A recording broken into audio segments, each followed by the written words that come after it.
এই দুনিয়ার জমিনে কত পাতা দেখলাম, আম পাতা, জাম পাতা, বড়ই পাতা, কত পাতা দেখলাম, কোন পাতা দিয়া মানুষের গরম জল করা হয় না। এই বড়ই পাতার গরম জল দিয়া কেন গোসল দেওয়া হয়, এই কথা কেন মৌলবীরা ওয়াজে কয় না? আরে যুবক ভাইয়েরা, জীবনে কত কাপড় দেখলাম, লাল কাপড়, নীল কাপড়, হলুদ কাপড় দেখলাম, কোন কাপড় দিয়া মানুষের লাশটারে বাইন্ডিং দেওয়ায় না। সাদা কাফন দিয়া কেন মানুষটারে লাশটারে বাইন্ডিং দেওয়ায়, এই কথাটা কেন মৌলবীরা ওয়াজে কয় না? ও বন্ধুরে, ও যুবক, তোমার নাকের মধ্যে কেন তুলা দেই, কথা কেন কয় না? কানের মধ্যে কেন তুলা দেই, কথা কেন কয় না? এমন ভাবে তোমারে সুন্দর করে নাকের মধ্যে তুলা দেয়। এখন জিজ্ঞাসা করি ভাই, নাকের মধ্যে কেন তুলা দিলা? কই হুজুর, গোসল করাইতে গেলে নাক দিয়া যদি পানি ঢুকে কষ্ট পাইব। দেখছেন নি কত মায়া, মায়া রে কত মায়া। কানের মধ্যে তুলা দেয়, কত মায়া, মায়া রে মায়া। ওরে গোসল দেয় গরম পানি, বেশি গরম পানি দেয় না, আবার ঠান্ডাও দেয় না, কত মায়া, মায়া রে মায়া।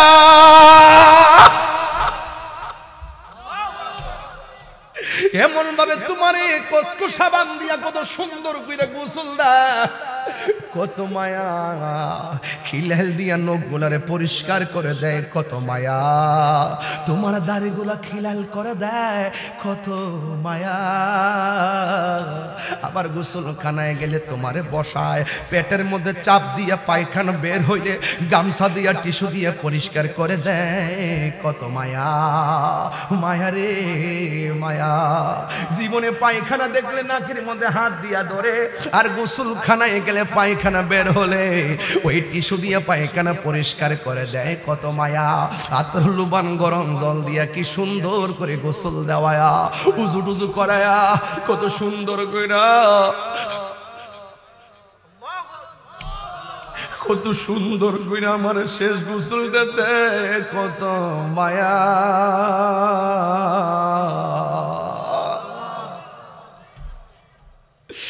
ও বন্ধু, ও বন্ধু,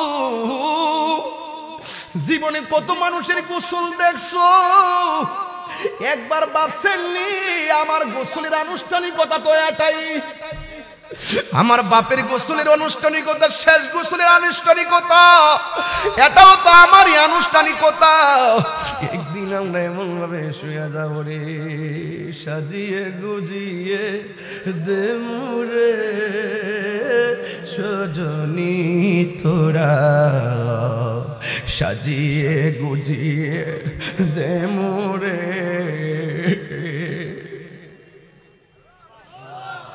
বড়ই পাতা গরম জলে শুয়ায়া মশারির তোলে, বড়ই পাতা গরম জলে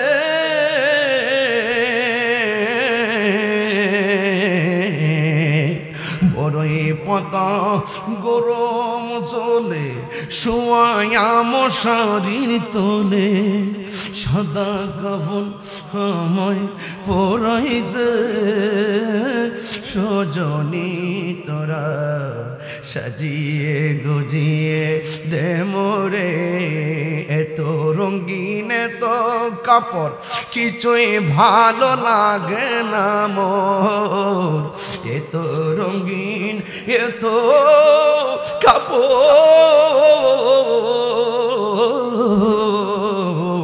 এত রঙিন এত কাপড় কিছুই ভালো লাগে না মোর, সাদা কাফন আমায় পরায় দে সজনী তোরা, সাজিয়ে গুজিয়ে।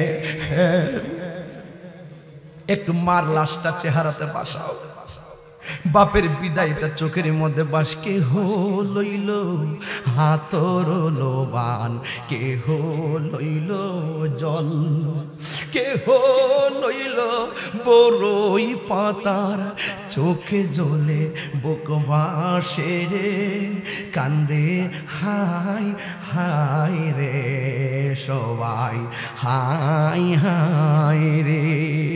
মা কান্দে, বাবা কান্দে কান্দে আপনজন।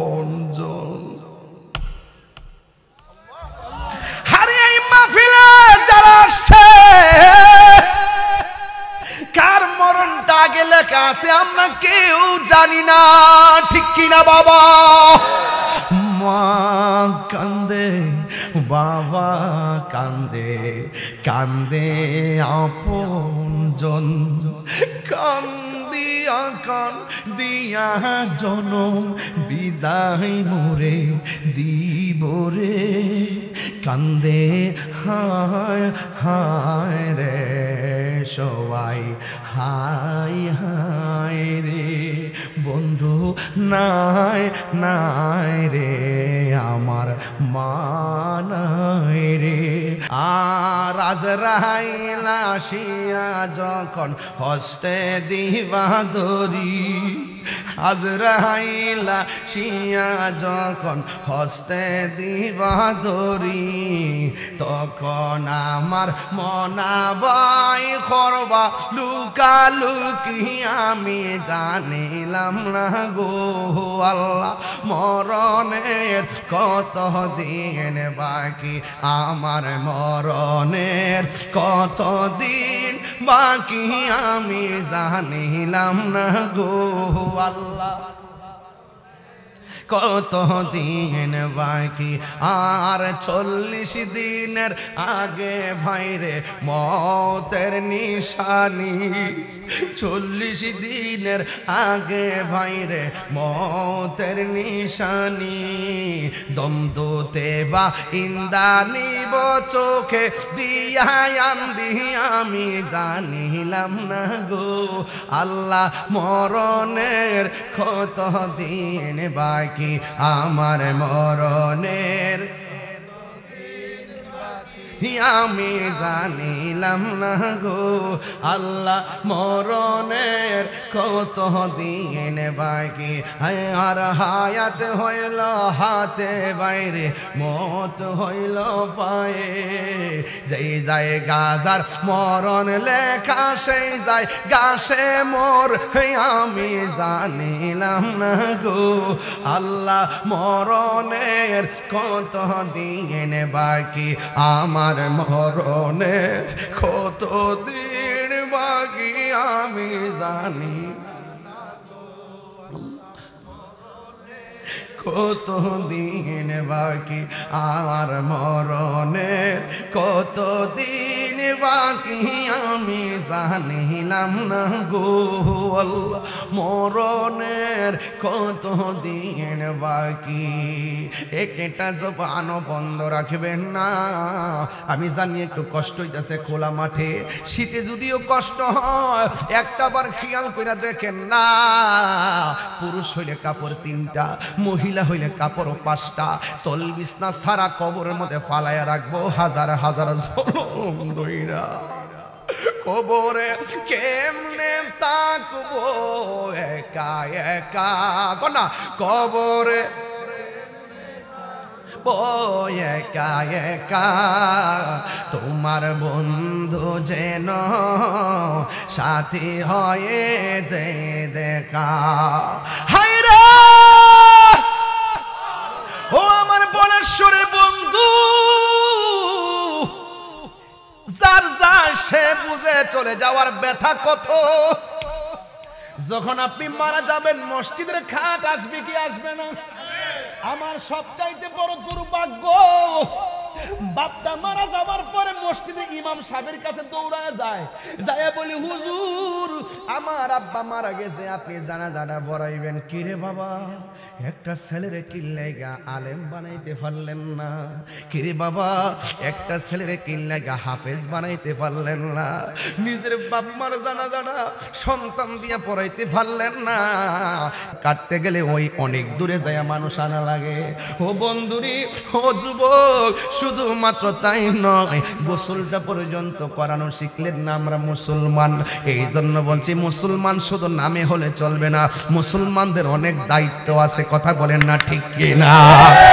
মুসলমান প্রথম চিন্তা করবে আমি মারা যাওয়ার পরে আমার পরিবারের পক্ষ থেকে যেন জানাজা না পড়াইতে পারে। কথা বলেন ঠিক কি না বলেন? এই জন্য যুবক মারা যাওয়ার পরে মসজিদের খাট আসবে নাকি ঘরের খাট যাবে? কই মসজিদের খাট আসবে তোমার বাড়িতে, চতুর্দিক দিয়ে কাপড় টানাইয়া দিব, এমন ভাবে কাপড় টানাইয়া দিব, কাপড় টানাইয়া দেওয়ার পরে লাশটারে আস্তে আস্তে করে ওই কাপড়ের ভিতরে ঢুকাইয়া দিব।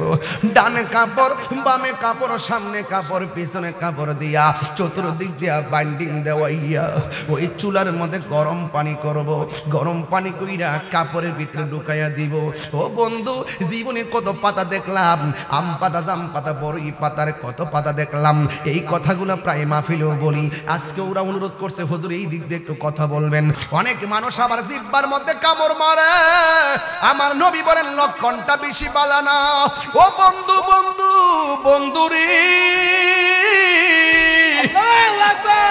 অনেক মানুষ দুইটা চোখ উল্টাইয়া দেয়। আমার নবী বলে লক্ষণটা বেশি ভালো না, কি জানে হবে আমার মরণের সময়। এই জন্যই তো বলেশ্বরের মানুষ নবী নবী করি, কেন কুমিল্লার মানুষ নবী নবী করি? কারণ আমার নবী, আপনার নবীর দিদার যদি মরণের সময় হইয়া যায়, আজরাইলের সাথে আইসা কানের কাছে মুখটা লাগাইয়া কইব আমি তো আপনার রুহুটা নিতে আসছি। তখন ইমানদার বলবে হুজুরা কইরা লই, আমি তো আপনার রুহুটা নিতে আসছি। ইমানদার বলবে কালিমাটা পইরা লই, আমি তো আপনার রুহু নিতে আসছি। কই আমার নবীর একটু দেখা লই। ইমানদাররা আজরাইলের সঙ্গে এত সুন্দর কথা বলবে, একেবারে বন্ধু বন্ধুর সঙ্গে যেমনে কুলাকুলি করে, সন্তান মার স্তনের মধ্যে মুখ লাগাইয়া যেমনে ঘুমায়া যায়। আজরাইলে যখন উপেন, আজরাইলে যখন রুহুটারে সার্জারি করবে, কই কেমন হবে জাননি রে? কই এমন হবে। কই কেমন হবে জাননি? কই একটা গ্লাসের মধ্যে পানি থাকলে সব পানি ফালানোর পরে একটা ফুটা পানি, লাস্টের ফুটাটা যেমনে পড়ে, ঠিক কেমন ভাবে রুহুটা ঠাস পিড়ে বাইরিয়া যায়, যারা পরিমাণ টের পাওয়া যায় না। ওই মানুষটা যখন মারা যায়, মসজিদের পালকি বাড়িতে চলে আসে, তখন ওই ফেরেশতারা ইমানদারে ডাক দিয়ে বলবে আপনি তো এখন চলে যাবেন, আপনার কবরের মধ্যে আপন কে হবে? আরে ভাই বলতো, যখন এই খাটটা চলে আসবে, তখন আমার বাড়িতে যে আনুষ্ঠানিকতা শুরু হবে। মা, ও আমার বলেশ্বরের মা, তুমি মনে করছো মরণ যদি সাধারণ জিনিস? না না মা, সাধারণ না। একটা বার খেয়াল কইরা দেখো মা, তোমার বিয়ের সময় গায়ে হলুদের গোসলটা মনে আসেনি? কয় হ্যাঁ মনে আছে। তাইলে তুমি মনে করো এই দুনিয়া থেকে বিদায় হওয়ার আগেও একটা গোসল আছে। ও মা, তোমার মৃত্যুর সময়, তোমার বিয়ের সময় আলাদা একটা গাড়ি দিয়া ফুল সাজাইয়া তোমার সুন্দর করে আনছে, মনে আসেনি? তাইলে মনে রাখো তোমার মসজিদের পালকি তোমার বাড়িতে হাজির হয়ে যাচ্ছে।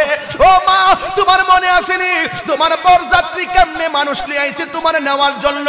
একটা বার খেয়াল করো, জানাজার ময়দানে হাজার হাজার মানুষ পালকিতে কইরা তোমার লইয়া বিদায় করে দেওয়ার জন্য পাগল হয়ে যাবে। ও মা, তোমার মনে আসেনি বাড়িতে যাওয়ার পরে তোমার একটা ঘরের মধ্যে ঢুকাইয়া দিছিল? হ্যাঁ মনে আছে। তাইলে খেয়াল কইরা দেখো মানুষগুলা তোমারও একটা ঘরের মধ্যে শোয়া দিয়াইব। তাইলে কাগজে কলমে লিখা রাখো, এই দুনিয়াটা শুধুমাত্র খেলার জায়গা নয়, এই দুনিয়াটা হলো গবেষণার জায়গা। ও মা, একটা বার চিৎকার মাইরা বলো, ও মা চিৎকার মাইরা ভাবো, এই দুনিয়াটার মধ্য থেকে তুমি যখন দুনিয়ার থেকে বিদায় হয়ে যাইবা, আসল নায়রের বাড়ি তোমার স্বামীর বাড়ি না। এই স্বামীর বন্ধন ছাইরা আসল নায়রের বাড়ি হইল অন্ধকার কবর। হাত তুলে বলেন না ঠিক কি না বলে?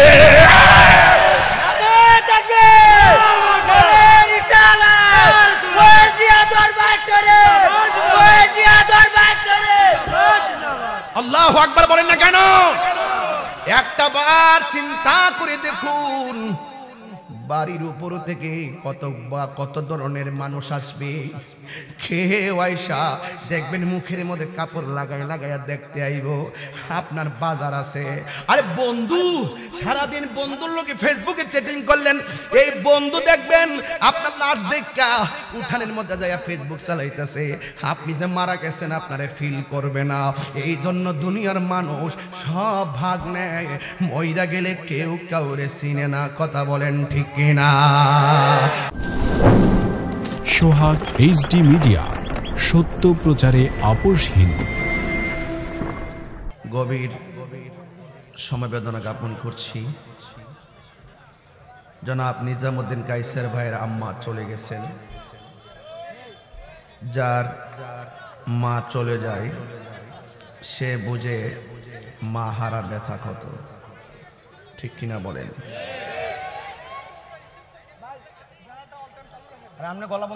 আমি শুরুতেই জনাব নিজামুদ্দিন কায়সার ভাইয়ের আম্মা রুহের মাগফিরাত কামনায় আল্লাহর কাছে এতটুকু দোয়া করব, আল্লাহ পাক রব্বুল আলামিন যেন ওনার আম্মার জীবনের গুনাহ মাফ করে দেন এবং ওনার আম্মাকে যেন জান্নাতুল ফেরদৌসের আলা মাকাম দান করেন। আমিন।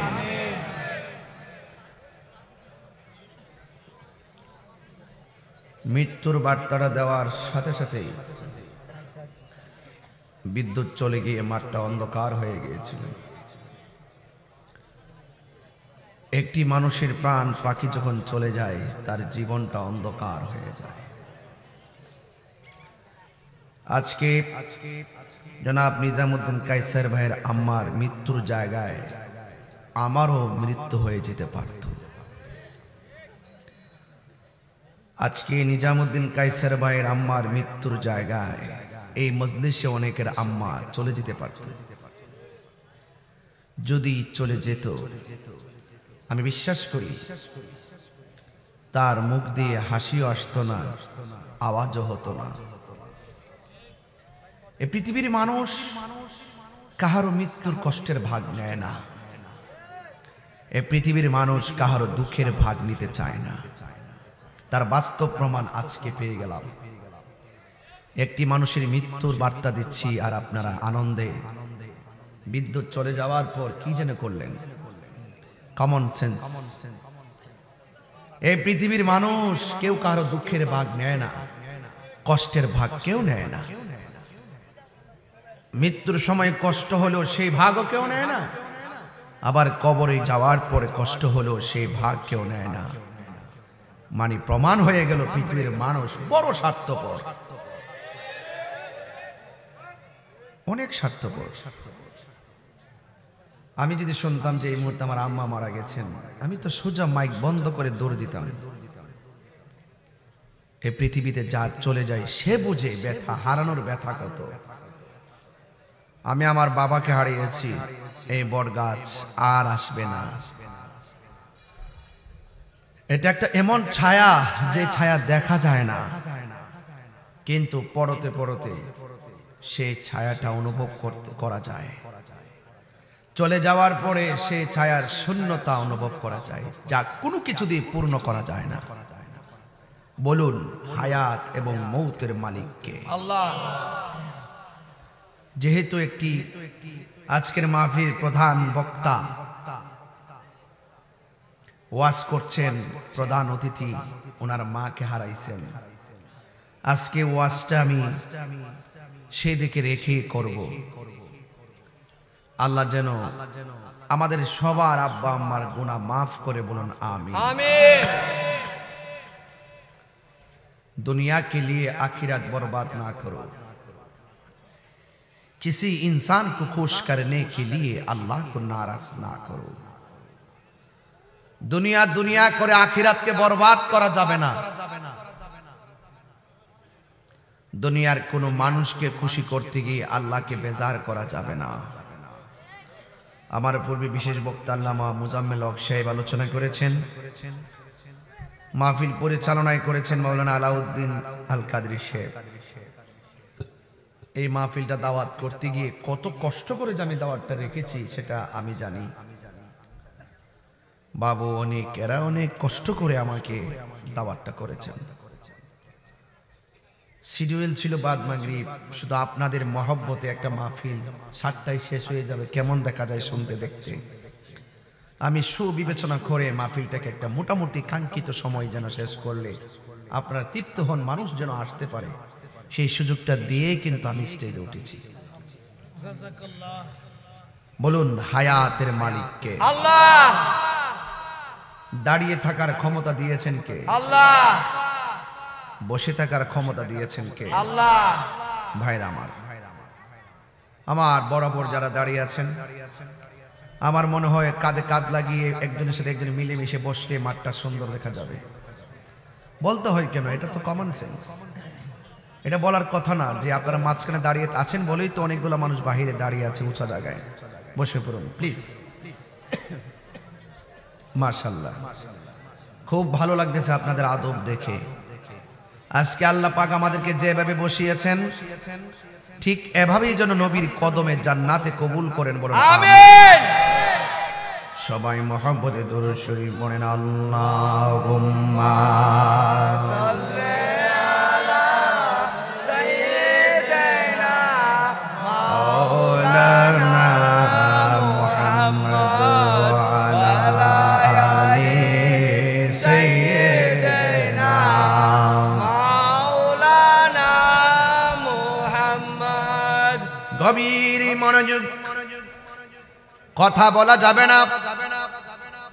আদব নিয়ে মাঠে বসলে যতক্ষণ আপনি বসে থাকবেন আদবে আউলিয়া হয়, বেআদবে শয়তান হয়ে যায়। এই মাঠ আর আজকে মাঠ না, এই বলেশ্বরের জমিন জান্নাতের বাগান হয়ে গেছে। আল্লাহু আকবার। সাহাবাগণ নবীরে প্রশ্ন করেন, ইয়া রাসূলুল্লাহ, দুনিয়ার মাঠ কিভাবে জান্নাতের বাগান হয়ে যায়? আমার নবী, আপনার নবী বলেন, যেই বাগানের ভিতরে, যেই মাঠের মধ্যে আমার আল্লাহ পাক রব্বুল আলামিন এবং আমি রাহমাতুল লিল আলামিনের গুণগান গাওয়া হয়, আলোচনা করা হয়, জিকির করা হয়, এই মাঠ আর মাঠ থাকে না, এই মাঠ আমার আল্লাহ জান্নাতের বাগানে পরিণত করে দেন। আল্লাহু আকবার।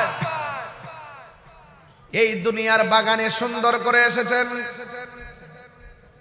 প্রত্যেকটা মানুষের জীবনে গুনাহ আছে না নাই? আছে। এই জান্নাতের বাগানে গুনাহ নিয়ে ঢোকার সুযোগ করে দিয়েছেন একজন। জবান খুলে বলুন তিনি কে? আল্লাহ। এমন হতে পারে এই মাহফিলটা শেষ হওয়ার পর আখিরি মুনাজাত করে যখন বাড়িতে যাবেন, আমার আল্লাহ রাব্বুল আলামিন আমাদের সবার জীবনের গুনাহগুলো মাফ করে দিতে পারে কি পারে না?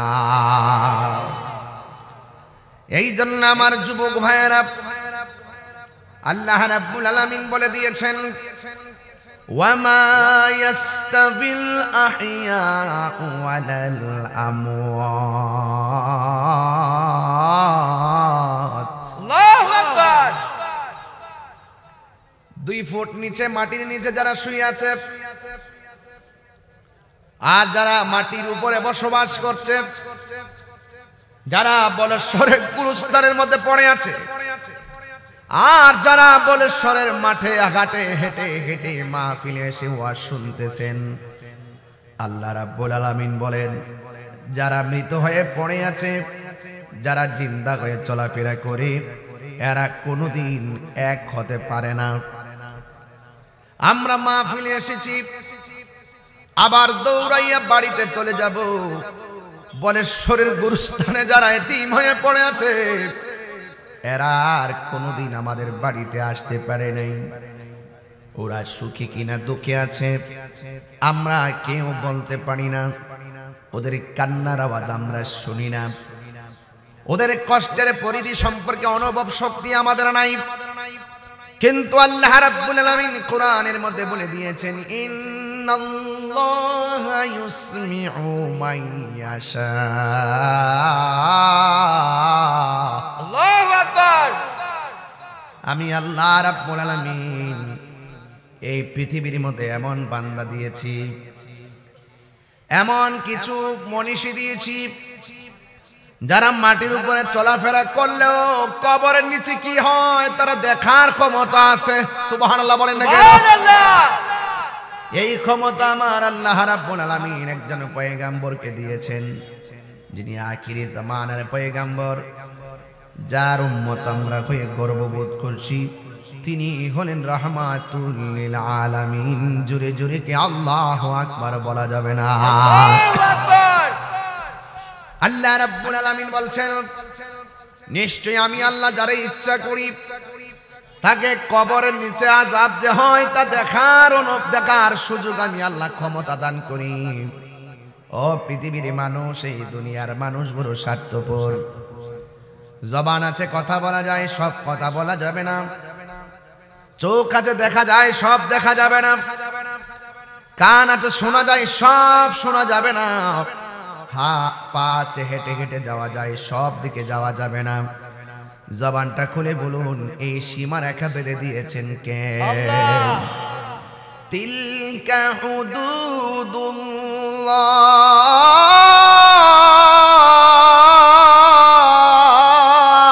আল্লাহু আকবার। আমার আল্লাহর সীমা রেখা আছে না নাই? আল্লাহর সীমা রেখা হলো ইন্না ইয়া আইয়ুহাল্লাযীনা আমানু আমিনু বিল্লাহি ওয়া রাসূলিহি। আল্লাহর সীমা রেখা হলো একজনকে একজনের ইবাদত করতে হবে। জবান খুলে বলেন তিনি কে? আল্লাহ। এটা আল্লাহর সীমা রেখা। আল্লাহ ছাড়া কারো ইবাদত করা যাবে না, আল্লাহ ছাড়া কাউকে সাজদা করা যাবে না, আল্লাহ ছাড়া কারো কাছে মাথা নত করা যাবে না, কোন পিশাবকে কোন আল্লাহর ওলিকে খোদা মনে করা যাবে না, খোদা মনে করা চাওয়া যাবে না। সব কিছু দেওয়ার মালিক হলো একজন। জবান খুলে বলুন তিনি কে? আল্লাহ। এটা হলো এক নম্বর সীমা রেখা। এই সীমা রেখার ভিতরে যারা থাকবে এরাই হলো ঈমানদার। এরা কি? এরপর আল্লাহ বলেন ওয়া রাসূলিহি। দুই নম্বর হলো তার রাসূলকে বিশ্বাস করা লাগবে, আল্লাহর হাবিবকে বিশ্বাস করা লাগবে। এই জন্য এরপরে আমার আল্লাহ রাব্বুল আলামিন বলেন হাবিবের উপরে আল্লাহর পক্ষ থেকে যেই কোরআন দিয়েছে এই কোরআনকে বিশ্বাস করা লাগবে। কথা বলেন ঠিক কিনা? নবীরে মানলেন, কোরআন মানলেন না, মুমিন হতে পারবেন না। কোরআন পড়লেন, কোরআন বুঝলেন, কোরআন মানলেন, নবীকে মানলেন না, মুমিন হতে পারবেন না। কোরআন পড়লেন, নবীকে চিনলেন, আল্লাহকে মানলেন না, মুমিন হতে পারবেন? না। এটার নাম হলো তিলকা হুদুদুল্লাহ। এটার নাম হলো আল্লাহর সীমারেখা। এখানে সীমাবদ্ধ নয়, এরপরে আসমানি কিতাবকে মানতে হবে। নবীর আগে যত নবী এসেছেন সবাইকে মানতে হবে। নবীর আগে সব নবীর উপরে যে আসমানি কিতাব নাজিল করেছেন সব বিশ্বাস করা লাগবে। এরপরে ফেরেশতাদেরকে বিশ্বাস করা লাগবে, আখিরাতকে বিশ্বাস করা লাগবে, তাকদীরকে বিশ্বাস করা লাগবে, আখিরাতকে বিশ্বাস করা লাগবে। এটার নাম হলো তিলকা হুদুদুল্লাহ। এটা হলো আল্লাহর সীমারেখা। ওয়া মাইয়াসিল্লাহ, আর যারা আল্লাহর সঙ্গে নাফরমানি করবে তাদের জন্য জাহান্নামের আগুন আছে না নাই? যার হায়াত যতদিন আছে ততদিনই দুনিয়ার মধ্যে থাকবে, একটা সেকেন্ড এদিক সেদিক করা যাবে না, হবে না। সময় মতো বলেশ্বরের জমিনে একটা ফেরেশতা চলে আসবে প্রাণ ফাঁকি নেওয়ার জন্যে। জবানটা খুলে বলুন সেই ফেরেশতার নাম কি? আজরাইল। আজরাইল। আমার বন্ধুগণ, বলেশ্বরের বন্ধু, কুমিল্লার বাবানা, এই জন্য আল্লাহ রাব্বুল আলামিন কোরআনের মধ্যে দুইটা লাইন দিয়ে দিয়েছে। এই লাইনে গেলে তুমি আল্লাহকে পাবে, এই লাইনে গেলে তুমি আল্লাহকে পাবে না। একটা হলো জান্নাতের রাস্তা, আরেকটা হলো জাহান্নামের রাস্তা। এই দুইটা জিনিস বোঝার জন্য আল্লাহ রাব্বুল আলামিন আপনাকে বিবেক দিয়েছেন। এই জন্যই বলা হয় বিবেক হলো মানুষের সবচাইতে বড় আদালত। কথা বলেন ঠিক কিনা? একটু খেয়াল করবেন আমি কোন দিকে যাচ্ছি। আল্লাহ বলছেন মিনহা খালাকনাকুম ওয়া ফিহা নুঈদুকুম ওয়া মিনহা নুখরিজুকুম তারাতান উখরা। এই মাটি থেকেই তোমাকে বানানো হয়েছে, এই মাটিতেই তোমাকে দাফন করা হবে, এই মাটি থেকে তোমাকে উলঙ্গ অবস্থায় একটা ময়দানে তোলা হবে। সেই ময়দানের নাম হলো হাসরের ময়দান। ঠিক কিনা বলেন? এই মাটি থেকে আপনাকে আমাকে বানানো হয়েছে। আল্লাহ রাব্বুল আলামিন কোরআনের মধ্যে বলে দিয়েছেন ওয়া ইজ ক্বালা রাব্বুকা লিল মালাইকাতি ইন্নী জাইলুন ফিল আরদি খলিফা চিৎকার মেরে কি আল্লাহু আকবার বলা যাবে না? আল্লাহু আকবার। আল্লাহ রাব্বুল আলামিন কোরআনের মধ্যে বলে দিয়েছেন, এ বন্ধু স্মরণ করুন সেই সময়ের কথা যখন আমি আল্লাহ ফেরেশতাদেরকে বলেছিলাম, ও ফেরেশতারা, আমি পৃথিবীর মধ্যে মানুষ পাঠাবো, এই পৃথিবীর মধ্যে প্রতিনিধি পাঠাবো, তোমরা এই ব্যাপারে কি বলো? এই জন্য যে কোনো কাজ করতে গেলে পরামর্শের দরকার আছে না নাই? পরামর্শ করা সুন্নতে রাসূল, পরামর্শ করা সুন্নতে ইলাহি। চিৎকার মেরে বলেন না সুবহানাল্লাহ। সুবহানাল্লাহ। অথচ আমার আল্লাহ তো সব জানে, এরপরে জিজ্ঞাসা করেছে, এ ফেরেশতারা, আমি দুনিয়ার মধ্যে প্রতিনিধি প্রেরণকারী, তোমরা কি বলো? ফেরেশতারা বলেন, ক্বালু আতাজআলু ফিহা মান ইউফসিদু ফিহা ওয়া ইয়াসফিকুদ দিমা। আল্লাহু আকবার। আল্লাহ, আপনি কি এমন মানুষ পাঠাবেন যারা দুনিয়ার মধ্যে গিয়ে ঝগড়া করবে? আপনি কি এমন প্রতিনিধি পাঠাবেন যারা দুনিয়ার মধ্যে গিয়ে রক্তপাত ঘটাবে? ওয়া নাহনু নুসাব্বিহু বিহামদিক, আমরাই তো আপনার প্রশংসা বলতেছি। ওয়া নুকাদ্দিস লাক, আমরাই তো আপনার গুণকীর্তন করছি, পবিত্রতা বর্ণনা করছি। কি দরকার মানুষ বানানোর? আল্লাহ বলছেন, ক্বালা ইন্নী আ'লামু মা লা তা'লামুন। হে ফেরেশতারা, আমি আল্লাহ যাহা জানি তোমরা তা জানো না। বলেন, সবকিছু জানে কে? আল্লাহ। আর বড় করে বলেন, কে জানে? আল্লাহ। বাহ, আল্লাহই বলতেছেন আমি প্রতিনিধি পাঠাতে চাই, তোমরা কি বলো? আল্লাহ, কি দরকার আছে? আমরাই তো আপনার সম্মান গাইতেছি। আল্লাহ বলে, আমি যাহা জানি তোমরা তা জানো না। আল্লাহ বলে, এ জিব্রাইল, যাও যাও গিয়ে এক মুষ্টি মাটি নিয়ে আসো। সুবহানাল্লাহ। জিব্রাইল আসার পরে মাটি ডাক দিয়ে, জিব্রাইল, অনুরোধ করি, এই জমিনে জিন জাতি চলেছে, কি নাফরমানি করছে আমরা দেখছি। এমন প্রতিনিধি বানাবে মাটি দিয়ে, যে এই প্রতিনিধি জমিনে এসে আল্লাহর সঙ্গে নাফরমানি করবে, আমি মাটি এটা সহ্য করতে পারবো না। জিব্রাইল, তুমি চলে যাও। জিব্রাইল আলাইহিস সালাম বলেন, আল্লাহ, মাটি আনতে গেলাম, মাটি না করেছে। আমার আল্লাহ বলেন, মিকাইল, তুমি যাও গিয়ে আমার কাছে মাটি নিয়ে আসো। মিকাইলও ফিরে গেল। ইসরাফিল আলাইহিস সালাম গো, যেই মাত্র মাটি নেওয়ার জন্য এসেছেন, ইসরাফিল আলাইহিস সালাম ফিরে গেল। এরপরে আমার আল্লাহ বলেন, হে আজরাইল, তুমি গিয়ে মাটি নিয়ে আসো। আজরাইল আলাইহিস সালাম যখন জমিনের মধ্যে নামছে, জমিন ডাক দিকে, আজরাইল, তোমার আগে তিনজন ফেরেশতা এসেছে, আমি না করেছি, সবাই চলে গিয়েছে, তুমিও চলে যাও। আজরাইল ডাক দিয়ে কয়, না না, আমি যেতে পারবো না, আমি জিব্রাইল না, আমি মিকাইল না, আমি ইসরাফিল না, আমি হলাম আজরাইল। বুকের মধ্যে একটা খামসি মারছে। আজরাইলের এত বড় হাত, এক মুষ্টি মাটি সমান সমান 70 মণ। জোরে কোন সুবহানাল্লাহ। ছোট না বড়? বড়। আরো বড় করে বলেন, ছোট না বড়? বড়। মাটি নেওয়ার পরে আল্লাহ ডাক দিয়ে বলেন, আজরাইল, সব ফেরেশতারা ফিরে আসলো, তুমি নিয়ে এসেছো। ফেরেশতা আজরাইল ডাক দিয়ে বলেন, হে আল্লাহ, মাটির কান্না চাইতে আমি আজরাইলের কাছে তোমার হুকুমটাই আমার কাছে সব বড়, এই জন্য আমি মাটির কান্না শুনি নাই।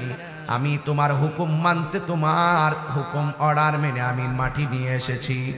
আল্লাহ ডাক দিয়া বলে, আজরাইল, এই পৃথিবীর মধ্যে যত প্রাণী যাবে, সব প্রাণীর রুহটা কবজ করার দায়িত্ব আমি আল্লাহ, তুমি আজরাইলের হাতে দিয়ে দিলা। আজরাইলকে বলছে, তুমি কবজ করবা, কারণ সন্তানের জন্য মা কাঁদবে, মায়ের জন্য সন্তান কাঁদবে, তোমার মায়া লাগবে না, নিয়ে আসবা। সুবহানাল্লাহ বলবেন না? সব নিয়ে আসবা। এবার আল্লাহ ডাক দিয়া বলে, হ্যাঁ ফেরেশতারা, আদম বানাও। সুবহানাল্লাহ বলেন। সুন্দর করে আদম বানাইছে, পা থেকে গলা পর্যন্ত আমার আল্লাহ আদমকে বানালেন। ফেরেশতারা বানানোর পরে আল্লাহ ডাক দিয়ে, হ্যাঁ ফেরেশতারা, এবার রাখো, গলা থেকে মাথার তালু পর্যন্ত যে চেহারাটা আছে, খলাকতু বিয়াদাইয়া, এই চেহারাটা আমি আল্লাহ নিজের হাত দিয়া বানাবো। একটা বার তাকায়া দেখেন হাজার হাজার মানুষ, একটা চেহারার সঙ্গে আরেকটা চেহারা মিলে না, একটা মানুষের নাকের সঙ্গে আরেকটা মানুষের নাক মিলে না, একটা মানুষের চোখের সঙ্গে আরেকটা মানুষের চোখ মিলে না, একটা মানুষের গায়ের চেহারার চামড়ার সঙ্গে আরেকটা চামড়া মিলে না। এত সুন্দর ডিজাইন আল্লাহ বানাইছে। আল্লাহ ডাক দিয়ে বলেন ফি আইয়ি সূরাতিম মাশা আরাকাবাক। আমি আল্লাহ রাব্বুল আলামিন যেমন চাইছি বান্দার চেহারাটা আমি আল্লাহ নিজের যেমন চাইছি এমন বানাইছি। আল্লাহ বলছেন, আল্লাহকে জোরে ডাক দিবেন, রাজি আছেন না নাই? আল্লাহ ডাক দিয়া বলেন লাকাদ খালাকনাল ইনসানা ফি আহসানি তাকবীর।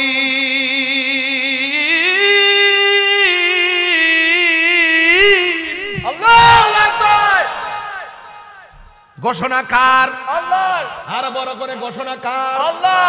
আল্লাহ বলছেন আমি আল্লাহ মানুষকে অবয়ব সুন্দর নমুনায় বানাইছি, একটা চেহারার সঙ্গে আরেকটা চেহারা মিলে না। এই জন্য কালো দেখে ঘৃণা করা যাবে না। কালো ডিজাইনের মানুষটারে বানাইছে কে? খাটো দেখলে ঘৃণা করা যাবে না, সুন্দর মায়া করে বানাইছে কে? এই জন্য যুবক, ফুলের সৌরভ মানুষের গৌরব চিরদিন থাকে না। একটা জিনিস খেয়াল করেন, আপনার লাইফের 3টা পার্ট আছে। শৈশব থেকে চাকরি হওয়ার আগ পর্যন্ত আপনাকে পড়ালেখা করতে হবে। আবার পড়ালেখা শেষ হওয়ার পরে আপনি চাকরি জীবনে চলে যাবেন। যখন আপনার শেষ বয়স আসে তখন লেখাপড়ার ইন্টারেস্ট থাকে না, চাকরির ইন্টারেস্ট থাকে না, শুধুমাত্র স্বাধীন। এই 3টা সময় অত্যন্ত গুরুত্বপূর্ণ। এই সময়গুলো দান করেছেন কে? আল্লাহ। এই জন্য আল্লাহ বলেছেন কুল ইন্না সলাতি ওয়া নুসুকি ওয়া মাহইয়ায়া ওয়া মামাতি লিল্লাহি রাব্বিল আলামিন। আপনারা জবান খুলে বলুন আমার জীবন দেওয়ার মালিক কে? আল্লাহ। আমার মত দিবেন কে? আল্লাহ। নামাজ কার জন্য? আল্লাহর জন্য। আমার কুরবানি কার জন্য? যার জন্য তিনি হলো রহমত, তিনি হলো রব্বুল আলামিন, যিনি সব জাহানের রব। বলেন সুবহানাল্লাহ। আল্লাহ যখন আদমরে বানাইছে ভিতরের মধ্যে রুহুটা দিছে কে? এখন রুহুটা কি জিনিস কোন হুজুরের কাছে বুঝতে পারছেন নি? কোন হুজুরে কইছেনি রুহুটা এইটা? আল্লাহ বলছেন ইয়াসআলুনাকা আনির রূহ কুলির রূহু মিন আমরি রাব্বি।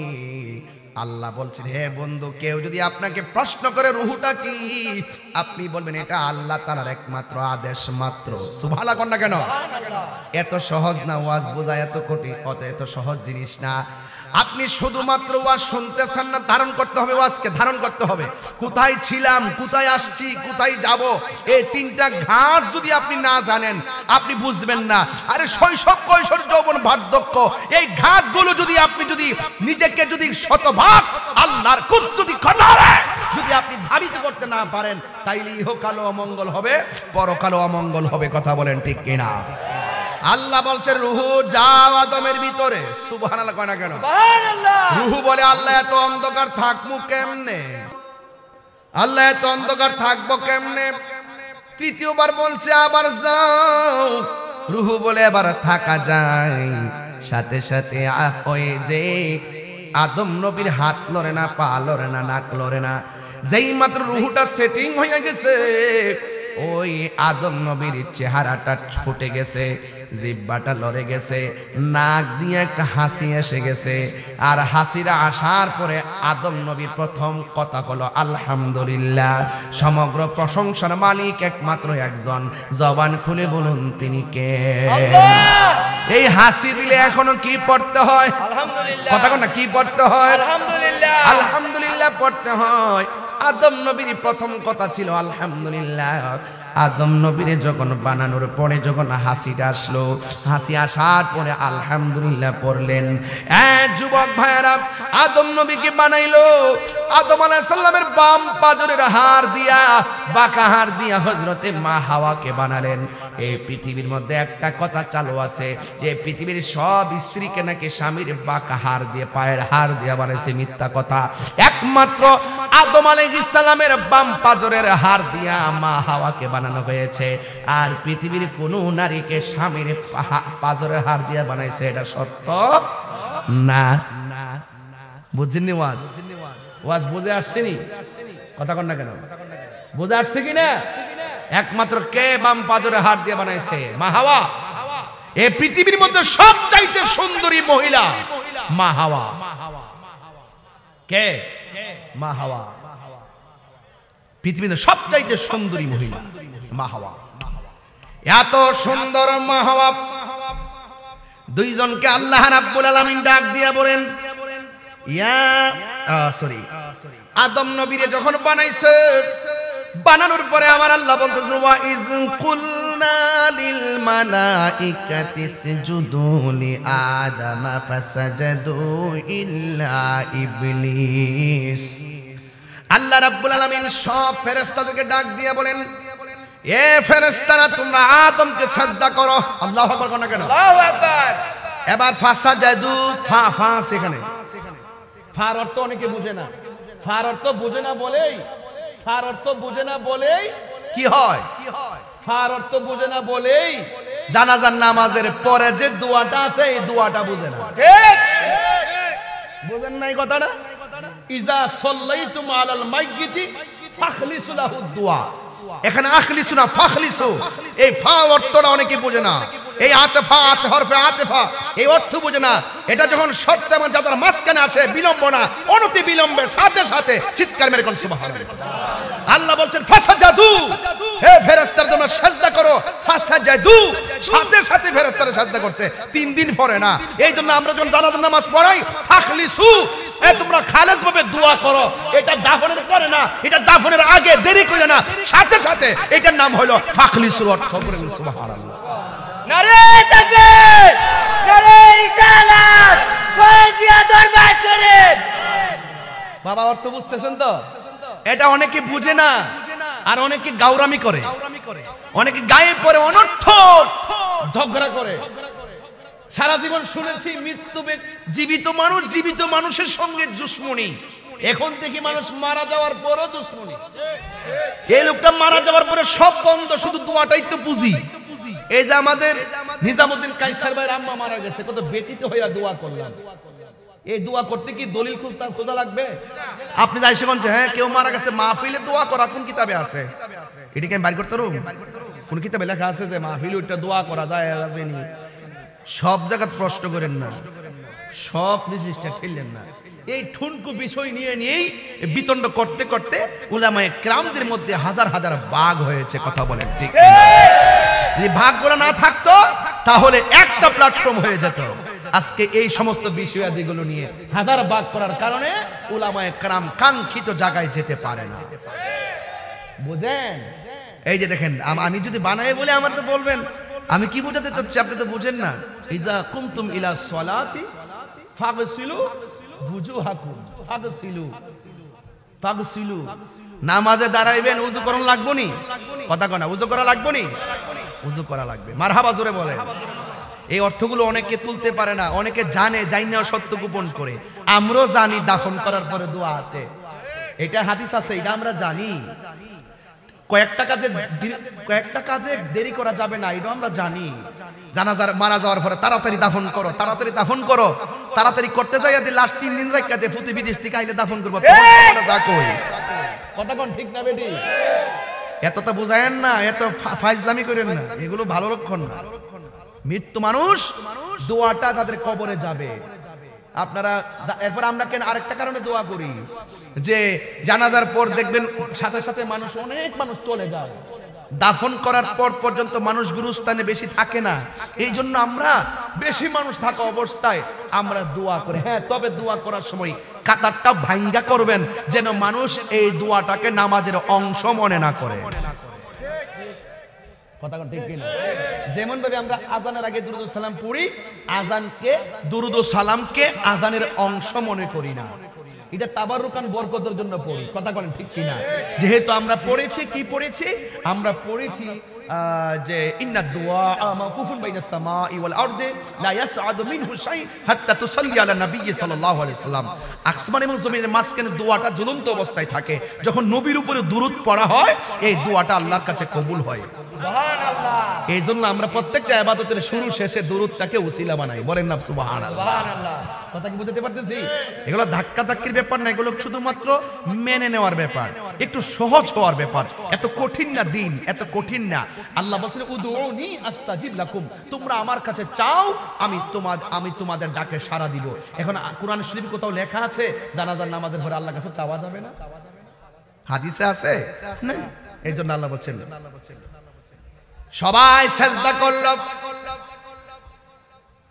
একজন সেজদা করেন মিস্টার মালাউইন্না।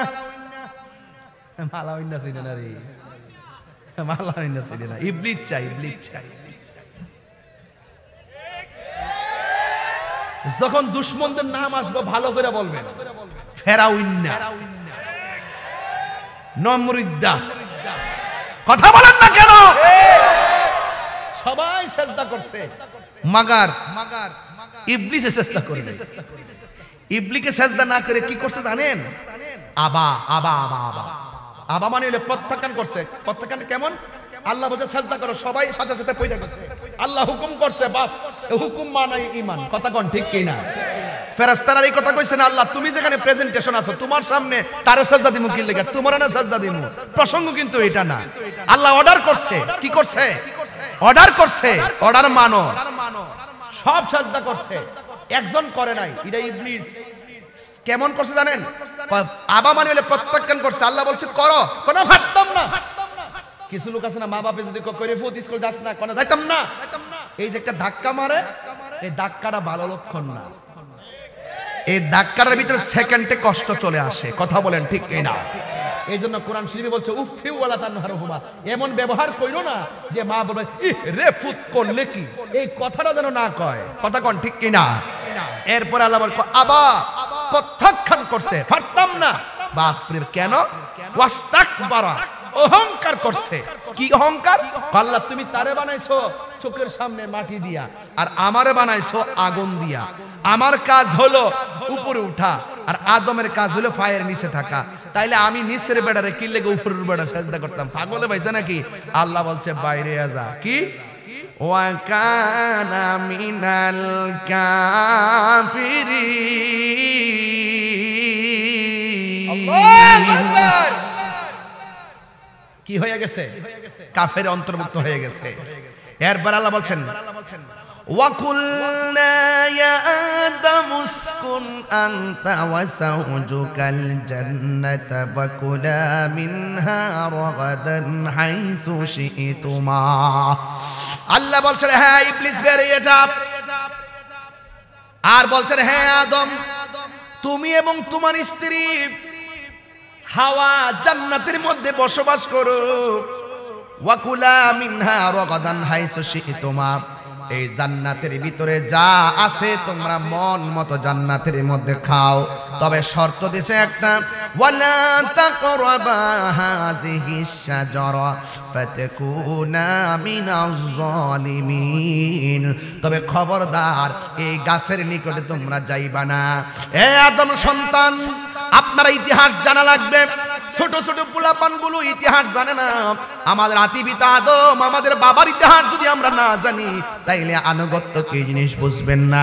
আল্লাহ রাব্বুল আলামিন বলে হে আদম তুমি সব খাইবা, কিন্তু জান্নাতের ভিতরে এই গাছের নিকটে তোমরা যাইবা না। কিন্তু ছলে বলে কৌশলে ওই ইবলিস ফাআযাল্লাহুমা শাইতান, ওই যে শয়তান দুইজনকে পদস্খলন ঘটাইছে। ফাআখরাজাহুমা মিম্মা কানা ফীহি, যে জান্নাতের ভিতরে যারা ছিল সেখান থেকে তারা ছলে বলে কৌশলে তাদেরকে পদস্খলন ঘটাইয়া ওয়াকুলনা হাবিতু বা'দুকুম লিবা'দিন, আদম একজন আরেকজনের শত্রু রূপে দুনিয়ার মধ্যে নেমে গিয়েছে। যুবক ভাইয়ের আমার, এখান থেকে বুঝাইতে চাইতেছি আল্লাহ বলছেন হে আদম সব খাইবা কিন্তু গন্ধমের এই ফল গাছের কাছে যাইও না। এবার আদম আলাইহিস সালাম হাওয়া আলাইহিস সালাম যখন জান্নাতের মধ্যে বসবাস করতেছেন, হাওয়া আলাইহিস সালামের কাছে ওই ইবলিস হলে বলে কৌশলে জান্নাতের ভিতরে ঢুইকা বলছে, এ হাওয়া, আল্লাহ রাব্বুল আলামিন সব খাইতে বলেছেন, এই গাছের কাছে যাইতে কেন না করছে জানোনি? কারণ এই গাছের ফল খাইলে তোমরা চিরদিন জান্নাতি হয়ে যাইবা।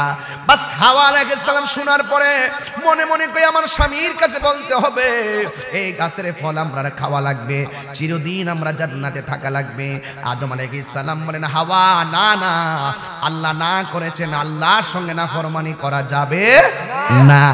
এরপরে মহিলাদের মন, মা হাওয়া যাইয়া ফলটা ধরছেন, ধরার পরে মুখের মধ্যে যে মাত্র ফলটা দিয়েছেন, সাথে সাথে জান্নাতের ড্রেসগুলো শরীর থেকে পড়ে গেছে, গাছের লতা পাতা দিয়া তার শরীরটা ডাকছে। আরো ঘটনা আছে, আমি সামনে যাব না। আর আদম আলাইহিস সালাম মুখের মধ্যে যখন দিতে গেল, দেওয়ার পরে যাই মাত্র দেখছে আমার শরীর থেকে কাপড়গুলা খুলে যাচ্ছে, তখন তিনি গলার মধ্যে চাপ দিয়া ধরলেন। চাপ দিয়া ধরার পরে এই ফলটা আর ভিতরে যায় নাই, এই ফলটা গলার মধ্যে ধাক্কা দিয়েছেন বলে এই পুরুষের কণ্ঠনালীটা উঁচা। আর মা বোনদের, মামার মা হাওয়া এই ফলটা খেয়েছিলেন বলে আর মা বোনদের কণ্ঠনালী নাই। এই জন্য হাদিস শরীফের মধ্যে আছে, মা বোনদের কাছে বেশি কিছু বলা যাবে না, এমন কিছু কথা বলা যাবে না যা বললে তারা ধরে রাখার ক্যাপাসিটি তাদের হবে না। এই জন্য আল্লাহ রাব্বুল আলামিন আদম আলাইহিস সালামকে এই দুনিয়ার জমিনে শ্রীলঙ্কায় আল্লাহ পাঠাইয়া দিছে, আর হাওয়াকে জেদ্দায় পাঠাইয়া দিছে, দুইজনকে দুই জায়গার মধ্যে পাঠাইয়া দিছে।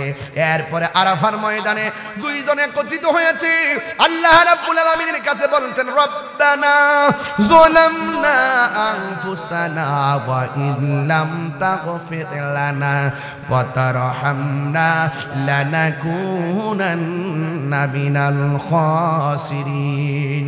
আপনারা জবান খুলে কোন অপরাধ ক্ষমা করে দেওয়ার মালিক কে? এরপরে আল্লাহ রাব্বুল আলামিনের কাছে শত শত বছর আদম আলাইহিস সালাম কাঁদলেন, কিন্তু ক্ষমা পাই নাই। এরপরে আদম আলাইহিস সালাম বললেন, আল্লাহ তোমার বন্ধু নবীর উসিলায় তুমি আমারে maaf করে দাও। আল্লাহ বলছেন, ইয়া আদম, ও আদম, কাইফা আরাফতালি মুহাম্মদ, তুমি আমার বন্ধু নবীকে কেমন করে চিনেছো? আদম আলাইহিস সালাম বলেন, ইয়া রাব্বি খালাকতানি, ও আমার রব, যখন তুমি আমারে বানাইছো, ফারাইতু আলা সাকিল আরশ, আমি আরশের দিকে চৌকাটে তাকিয়ে দেখেছি, ফাফিহি মাকতুবান লা ইলাহা ইল্লাল্লাহ মুহাম্মাদুর রাসূলুল্লাহ, আমি যখন আরশের চৌকাটের দিকে তাকাইছি, আমি তাকায়া দেখলাম আরশের চৌকাটে এক পাশে লেখা আছে আপনার নাম, আর এক পাশে লেখা আছে আপনার বন্ধু নবীর নাম। আর আল্লাহু আকবার, নারে রিসালাত, ফয়জিয়া দরবার শরীফ, ফয়জিয়া দরবার শরীফ।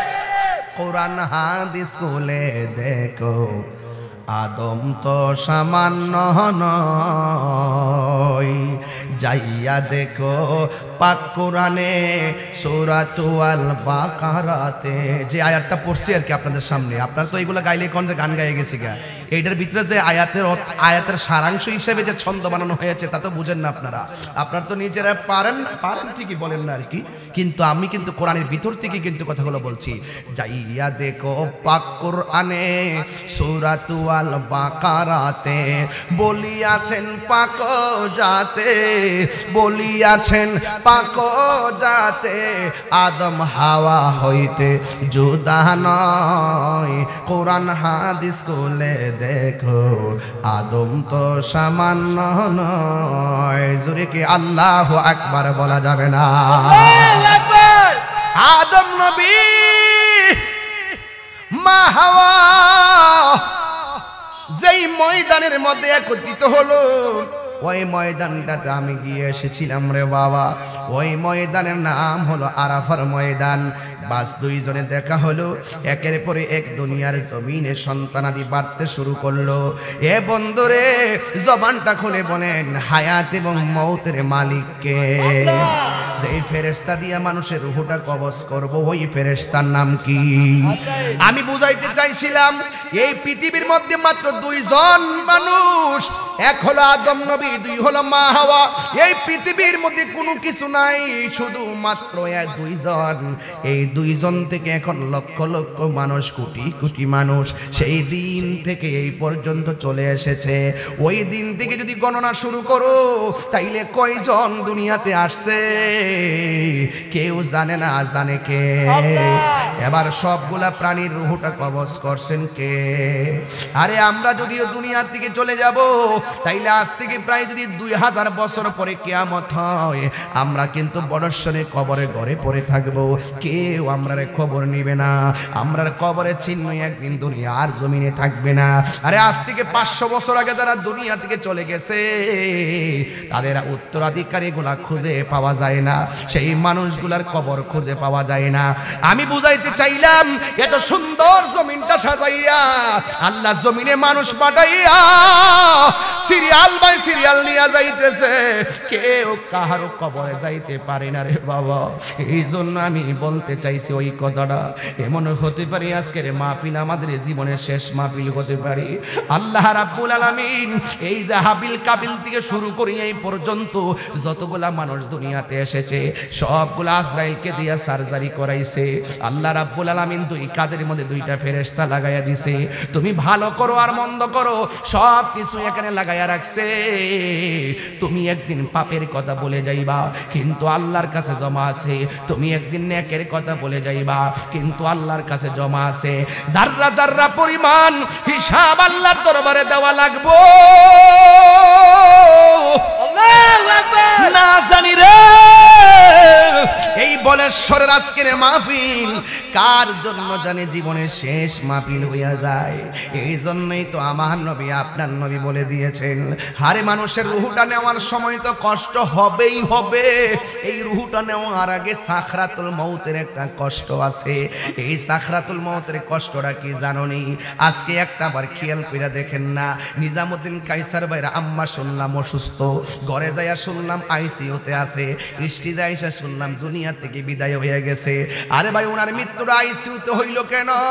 ঘরের মধ্যে তো হইতে পারত, কারণ আমার আল্লাহ ওই জায়গার মধ্যে মরণটা লিখা রাখছে।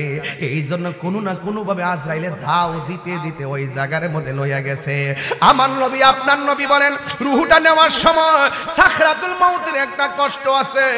এই কষ্টটার সময় মানুষের রগগুলো টাস টাস করে ছিঁড়ে যায়, হাড্ডিগুলো টাস টাস করে খুলে যায়। এই সাখরাতুল মউতের সময় রক্তগুলা পানি পানি হইয়া যায়। আমার নবী আপনার নবী বলেন তো ওই সময়ের ভিতরে এমন ভাবে তৃষ্ণার্ত হইয়া যায়, 7 সমুদ্র 13 নদীর পানি মুখের মধ্যে ডাইলা দিলেও পানি তৃষ্ণা মিটবে না।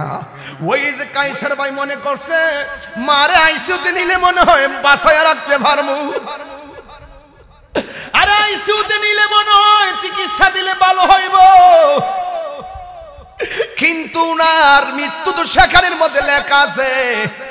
এমন একটা শারীরিক কন্ডিশন হইছে যে এই রোগীর জন্য আইসিইউতে নেওয়াই লাগবে। এমন ভাবে আজরাইল ধাও মারতে মারতে গাড়িতে তুলছে, তুলতে তুলতে হসপিটালে ঢুকাইছে, আইসিইউর ভিতরে ঢুকাইছে।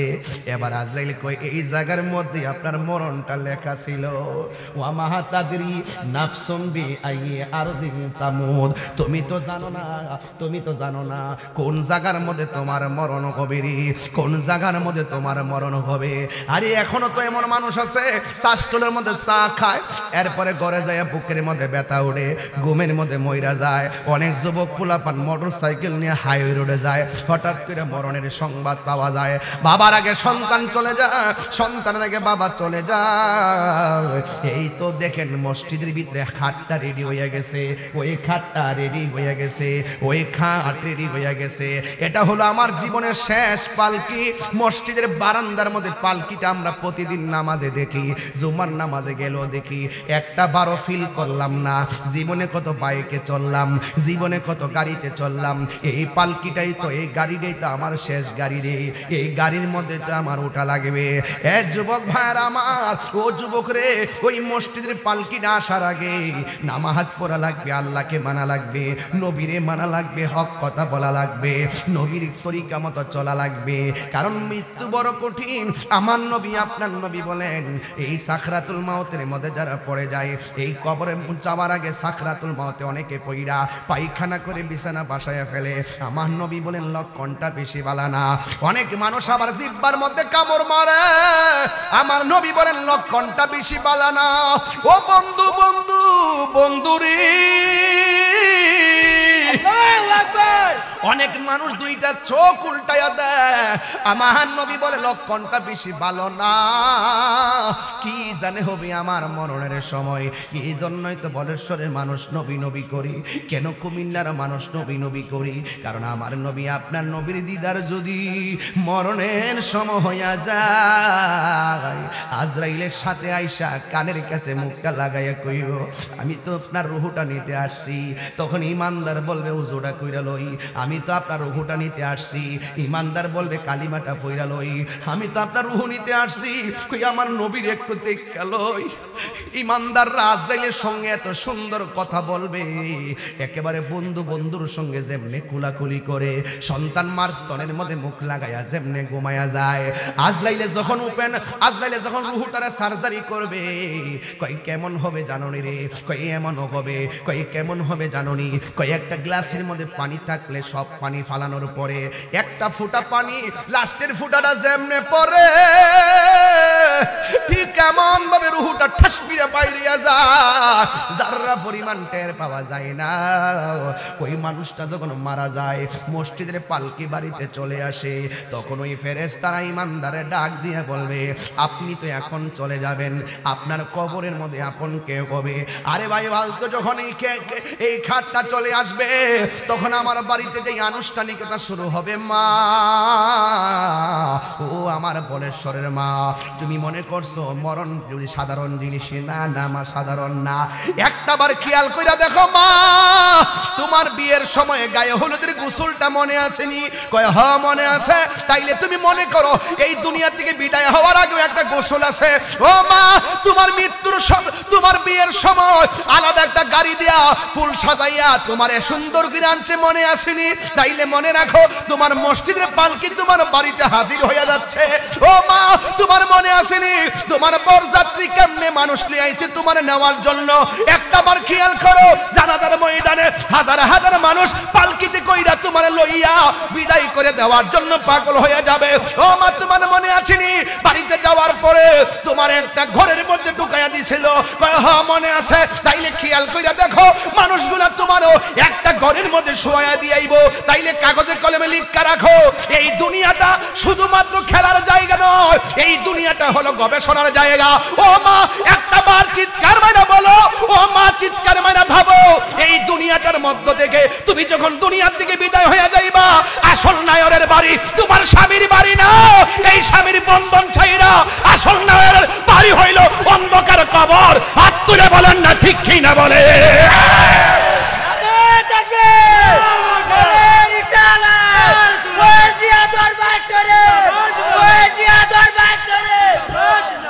আল্লাহু আকবার বলেন না কেন? একটা বার চিন্তা করে দেখুন, বাড়ির উপর থেকে কত ধরনের মানুষ আসবে। খেয়ে আইসা দেখবেন মুখের মধ্যে কাপড় লাগাইয়া দেখতে আইব আপনার বাজার আছে। আরে বন্ধু সারাদিন বন্ধুর লোকে ফেসবুকে চ্যাটিং করলেন, এই বন্ধু দেখবেন আপনার লাশ দেখা উঠানের মধ্যে যাইয়া ফেসবুক চালাইতেছে। আপনি যে মারা গেছেন আপনারে ফিল করবে না। এই জন্য দুনিয়ার মানুষ সব ভাগ নেয়, মইরা গেলে কেউ কাউরে চিনে না। কথা বলেন ঠিক কিনা? আল্লাহুম্মা সাল্লি মাওলানা মুহাম্মদ ওয়া আলা আলি সাইয়্যিদিনা। আমার মরণের কতদিন বাকি আমি জানিলাম না গো আল্লাহ। কতদিন বাকি। সবাই বলেন বাবা কেউ, আরে আমার এখন যে চিৎকার দেই এই সুর একদিন থাকবে না। হাজার চেষ্টা করলে আমি পারবো না। আমার চোখে দেখছি বহুত ওয়াইজিনদের ওয়াজ। আমি দীর্ঘ প্রায় 20টা বছর আমি বাটিতে বইয়া বইয়া ওয়াইজিনদের ওয়াজ আমি শুনছি। যখন আমি ওয়াজ করি প্রথম তখন ওয়াইজিনদের ওয়াজ শুনছি। সেই মানুষগুলা চলে গেছে, এই কণ্ঠ আর আগের মতো নাই। এটাই নিয়ম, আমার থাকবে না, আমার শক্তি থাকবে না। যে কোনো মুহূর্তে আমাদের প্রাণ পাখি চলে যেতে পারে। কথা বলেন ঠিক কিনা? একটু কণ্ঠটা মিলাইয়া বলেন না। আমার মরণের কতদিন বাকি আমি জানিলাম না গো আল্লাহ। দিন বাকি আমার মরণের আমি জানিলাম না গো আল্লাহ। মরণের কত দিন বাকি। আর আজরাইল আসিয়া যখন হস্তে দিবা দড়ি, আজরাইল আসিয়া যখন হস্তে দিবা দড়ি, তখন আমার মনাবাই করবা লুকালুকি আমি জানিলাম না গো আল্লাহ। মরণের কত দিন বাকি আমার মরণের কত দিন বাকি আমি জানিলাম না গো আল্লাহ। কত দিন বাকি আর 40 দিনের আগে ভাইরে মতের নিশানি। 40 দিনের আগে ভাইরে মতের নিশানি। জমদূতে বা ইন্দানিব চোখে দিয়া আন্দি আমি জানিলাম না গো আল্লাহ। মরণের কত দিন বাকি আমার মরণের আমি জানিলাম না গো আল্লাহ। মরণের কত দিন বাকি আর হায়াত হইল হাতে বাইরে মত হইল পায়ে।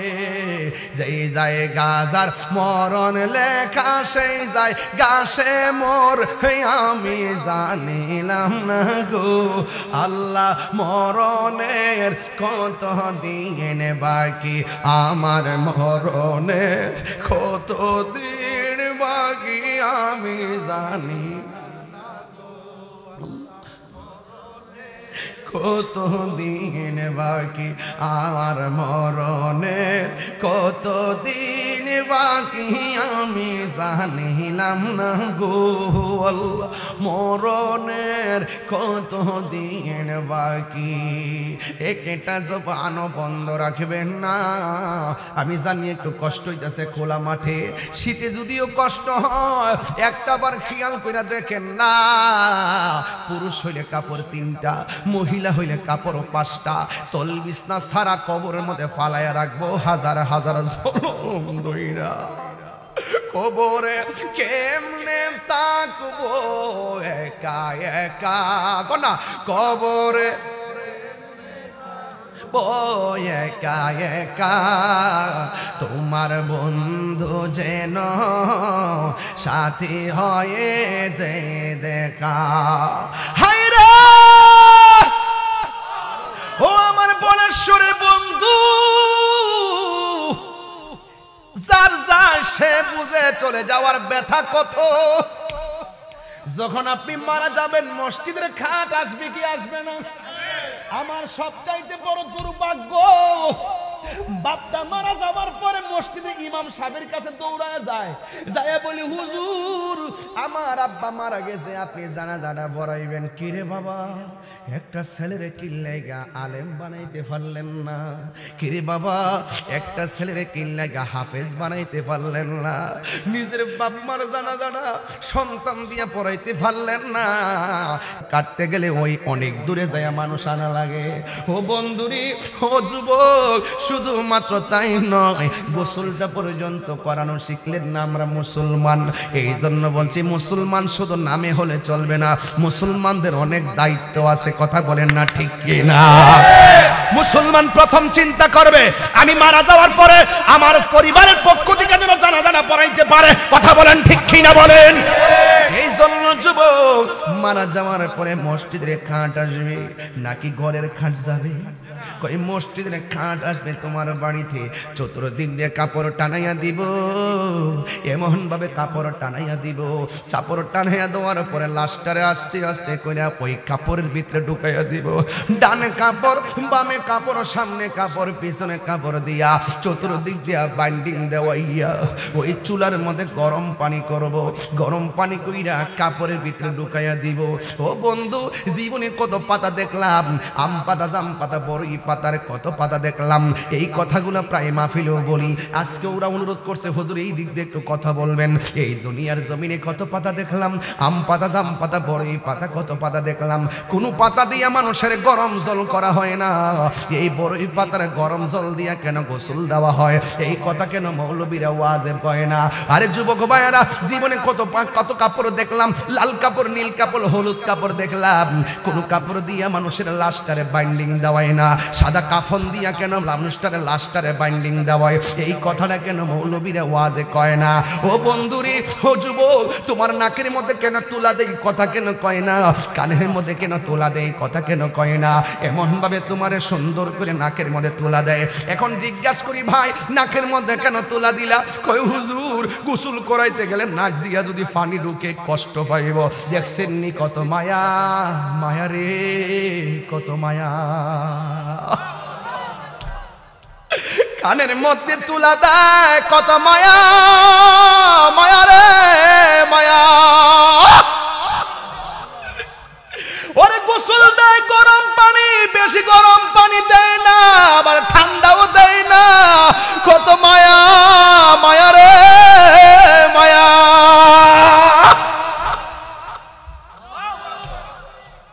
এমন ভাবে তোমারে কসকো সাবান দিয়া কত সুন্দর করে গোসল দেয়, কত মায়া। খিলাল দিয়া নখ গুলারে পরিষ্কার করে দেয়, কত মায়া। তোমার দাড়ি গুলা খিলাল করে দেয়, কত মায়া। আবার গোসলখানায় গেলে তোমারে বসায়, পেটের মধ্যে চাপ দিয়া পায়খানা বের হইলে গামছা দিয়া টিস্যু দিয়ে পরিষ্কার করে দেয়, কত মায়া, মায়া রে মায়া। জীবনে পায়খানা দেখলে নাকের মধ্যে হাত দিয়া ধরে, আর গোসলখানায় গেলে পায়খানা বের হলে ওই টিস্যু দিয়ে পায়খানা পরিষ্কার করে দেয়, কত মায়া।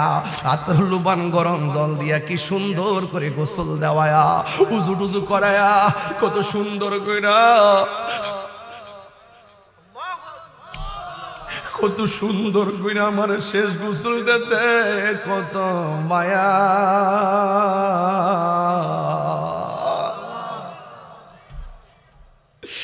ও বন্ধু, ও বন্ধু, জীবনে কত মানুষের গোসল দেখছো, একবার ভাবছেননি আমার গোসলের আনুষ্ঠানিকতা তো এটাই? আমার বাপের গোসলের আনুষ্ঠানিকতা, শেষ গোসলের আনুষ্ঠানিকতা, এটাও তো আমারই আনুষ্ঠানিকতা। একদিন আমরা এমন ভাবে শুয়ে যাব রে, সাজিয়ে গুজিয়ে দে মুরে সজনী তোরা, সাজিয়ে গুজিয়ে দে মুরে।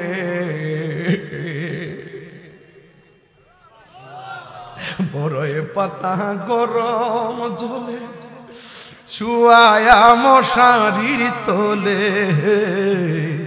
বড়ই পাতা গরম জলে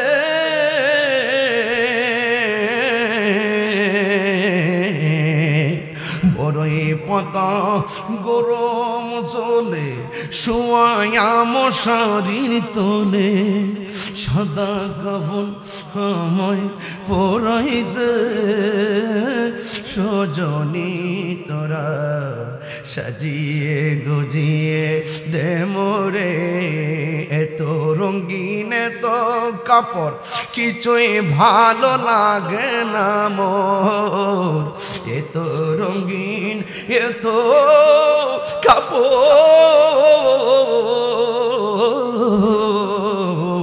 এত রঙিন এত কাপড় কিছুই ভালো লাগে না মোর সাদা কাফন আমায় পরায় দে সজনী তোরা সাজিয়ে গুজিয়ে।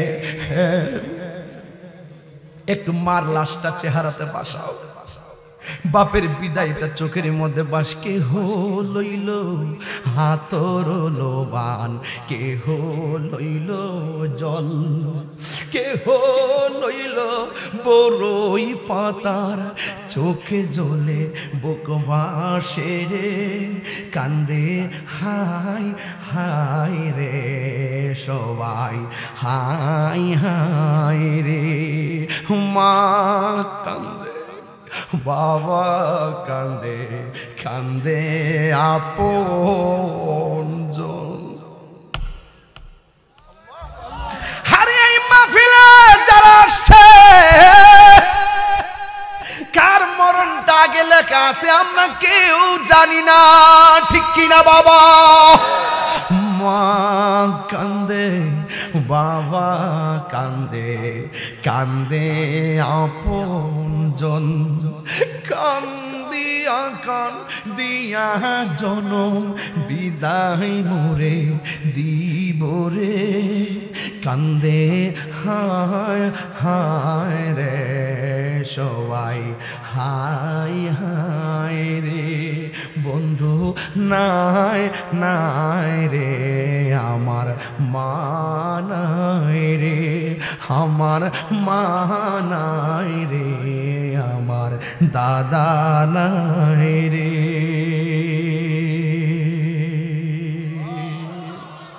যুবক ভাইরা আমার, আখিরি কালাম, শেষ কালাম। এই নিঃশ্বাসের কোনো বিশ্বাস? তুমি ফজর কাজা করছো, জোহরে পড়বা, জোহর আসার আগে আজরাইল চলে আসতে পারে। আপনি মনে করতেছেন হাসেন হাসেন কথা বলেন, আমি তো তাকাই দেখতেছি প্রত্যেকটা চোখের পানিগুলা চলচল করতেছে। আমি তো তাকাই দেখতেছি মানুষগুলা মনে হয় এই পৃথিবী থেকে হারিয়ে গেছে। একটার মুখে হাসি নাই, একজনের মুখে দুনিয়ার কোনো চিন্তা নাই, কেউ কথা বলে না, কেউ বন্ধুর সঙ্গে বন্ধু এক সেকেন্ড কথা না বলে পারে না, গায়ের সঙ্গে গায়ে লাগিয়ে রেখেছে এরপরে কথা বলে না। কেন কথা বলে না? একটাই কারণ, বন্ধুরে তুই আমার পাশে, তোকে ছেড়ে কখন আমি চলে যাই আমি তো জানি না। এ দোস্ত, এই পৃথিবীর সব আপন আপন জায়গায় পড়ে থাকবে, কে কখন চলে যায় কেউ জানে না। কেউ বাবাকে হারিয়ে গেছে, কেউ দাদাকে হারিয়েছে, কেউ নানাকে হারিয়েছে, কেউ বাবাকে হারিয়েছে, কেউ ভাইকে হারিয়েছে, কেউ আপনজন হারিয়েছে, কেউ সারা জীবনে পথ চলা বন্ধুকে হারিয়েছে। ও বন্ধু, বন্ধুরে তোর সঙ্গে ওই বন্ধুত্ব করতে চাই যেই বন্ধুত্বের বন্ধনে আমাদের শেষ ঠিকানা হবে সেই মদিনাওয়ালার প্রেমের কাছে। যুবক, আমি আপনাকেই বলছি, নিঃশ্বাসের কোনো বিশ্বাস? বলুন, নিঃশ্বাসের কোনো বিশ্বাস? 5 ওয়াক্ত নামাজ পড়বেন, মা বাবার খেদমত করবেন। আজকে থেকে ওয়াদা করুন, জীবনের যেই সময়টা চলে গেছে এই সময়টা আর ফিরে আসবে? কিভাবে কাটিয়েছেন আল্লাহ জানে, যাই করেছেন কিন্তু তওবা করেন। কি করবেন? তওবা করেন। আল্লাহ যা করেছি ভুল করেছি, যা করেছি অন্যায় করেছি। যুবক, আমি যে কথা বলছি আপনাদের কাছে খারাপ লাগছে? একটা কথা বলবো, জীবনে কোনোদিন মা বাপরে কষ্ট দিবেন না। যদি কষ্ট দেন এখন থেকে কমিটমেন্ট, আমার ওয়াজ আসবেন না। মা বাপকে ভালোবাসবেন। মা বাপ দোয়া করলে সন্তান সাধারণ বান্দা থেকে আল্লাহর বন্ধু হয়ে যায়। কথা বলেন না কেন? কারা কারা নবী পাককে ভালোবাসার পক্ষে হাত তোলেন, দুই হাত সোজা করেন, একটা স্লোগান দাও।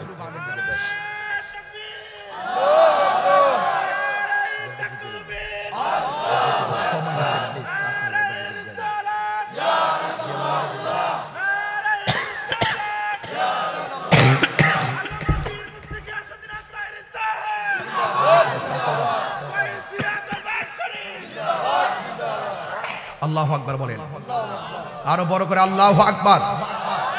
আপনারা কি আমার প্রতি বিরক্ত হয়েছেন? আপনারা খেয়াল করছেন কিনা আমি জানি না, আমি ওয়াজে প্রথম 30 মিনিট কথা বলি, আজকে আমি 30 মিনিট আগে ওয়াজ শুরু করছি।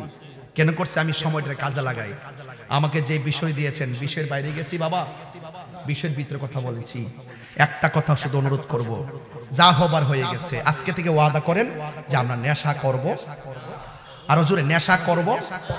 আজকে থেকে ওয়াদা করেন নিজের জীবনের এত সুন্দর সময়টা আমরা কাজে ব্যয় করব, এত সুন্দর সময়টা আমরা মসজিদের মধ্যে গিয়ে ব্যয় করব। ইনশাআল্লাহ কর না কেন? আরো বড় করে ইনশাআল্লাহ কর। সবাই আমার সাথে পড়েন, সব ভুলিব কিন্তু তোমায় ভুলতে পারি না।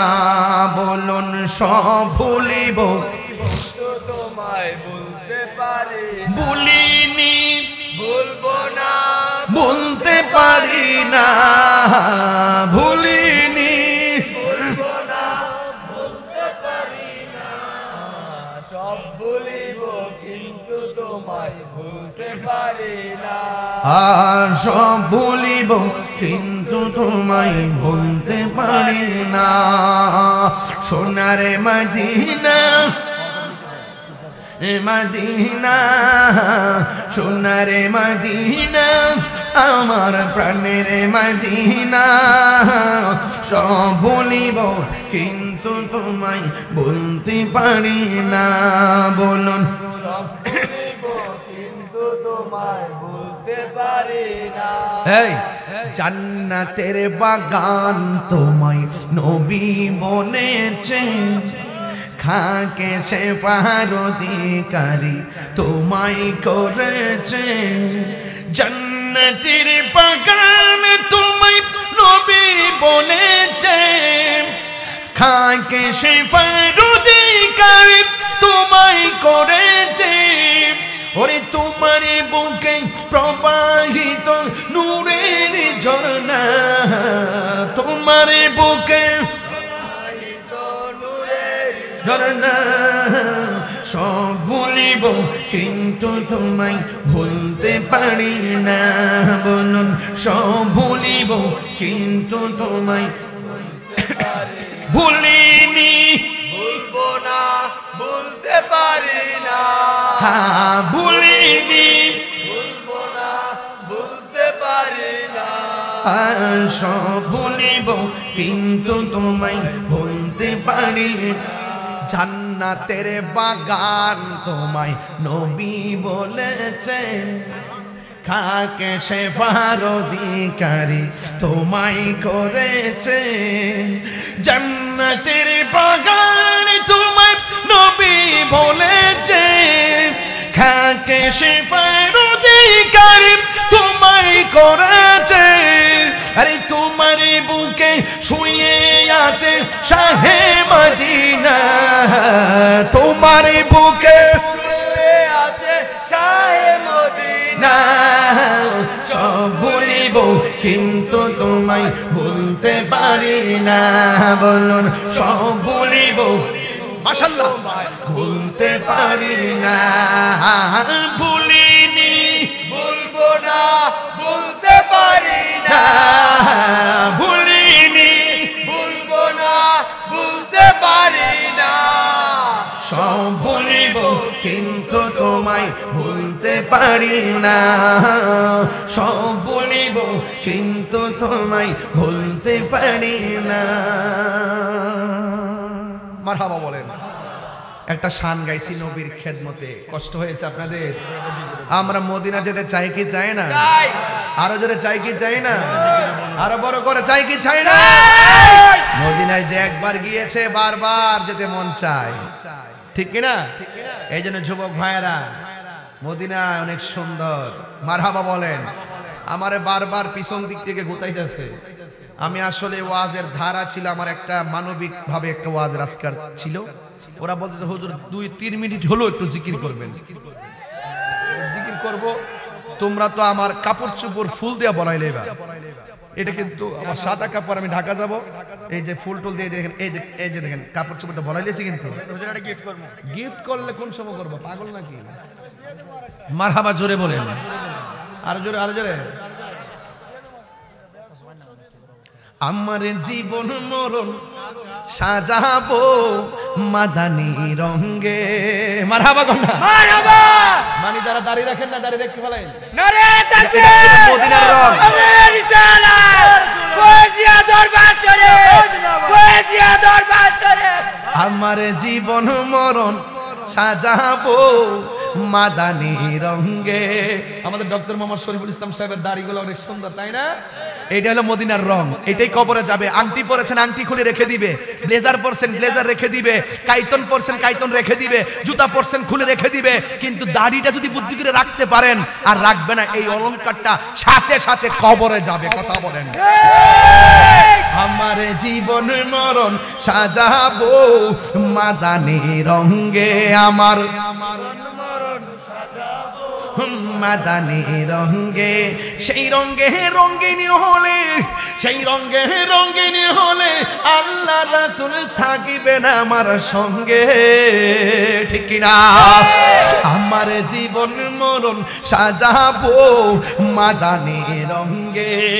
ইচ্ছে জাগে আমাদের যেতে মদিনায়, ইচ্ছে জাগে চুমু খেতে সোনালি রোজায়, ইচ্ছে জাগে চুমু খেতে সোনালি রোজায়। সারা বছর অনেক উমরা করে, জিলহজ মাসে হাজিরা হজ পালন করে। সারা বছর অনেক উমরা করে, জিলহজ মাসে হাজিরা হজ পালন করে। তাদের সঙ্গে সাথী হতে আমারই মন চায়, তাদের সঙ্গে সাথী হতে আমারই মন চায়। ইচ্ছে জাগে চুমু খেতে সোনালি রোজায়, ইচ্ছে সোনালি। আমার যুবক ভাইরা কি ঘুমাই গেছে? এ বাবা বলো বলো বলো।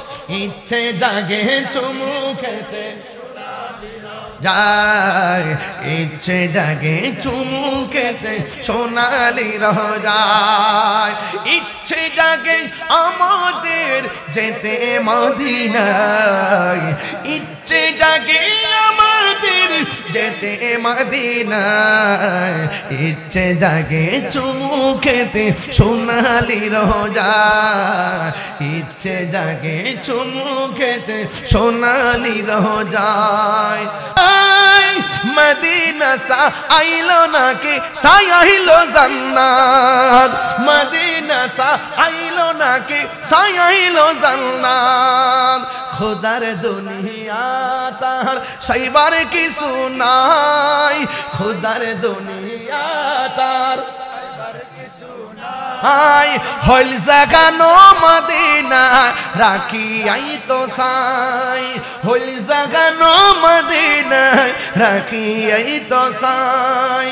মদিনা বাহালার দেশত আশিক যখন যাই, হল জাগানো মদিনা রাখি আই তো সাই, হল জাগানো মদিনা রাখি আই তো সাই। মারহাবা গো রহমত আলম। খুশি না বেজার, খুশি না বেজার?